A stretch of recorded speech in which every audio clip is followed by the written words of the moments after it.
In this tutorial, I'm going to show you how you can stop pop-up notifications on your Tor browser. If you find this video helpful, I'll kindly request that you support me by liking the video and also by subscribing to this channel.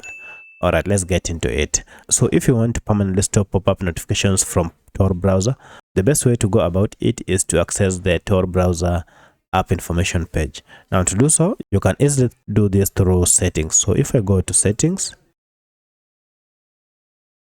scroll down until you see this option called apps. Now from apps, you'll see this option called manage apps. Depending on your smartphone, mine is a Redmi smartphone. However, this process should be more or less the same on any other Android smartphone. From this apps list, look for this option called manage apps or more apps, and then tap on it. And then this will go ahead and list all the apps that you have on your smartphone. From this, scroll and look for your app, and mine is here. Alternatively, you can search for your app through this search option. So if I tap on it, now you can see we are on the app information page, and this is where we shall do our settings.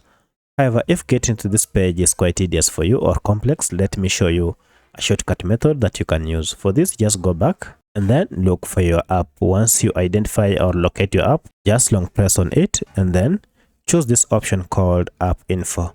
If you tap on it, you can see you will get to the same app information page.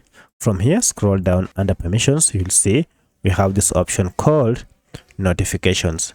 Currently, as you can see, it is turned to yes. And if I tap on it, you can see all types of notifications are on.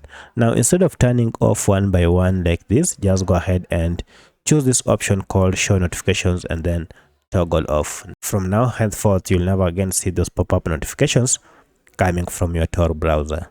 If you have any other question, kindly let me know in the comment section. Otherwise, thanks for watching and let's meet in the next video.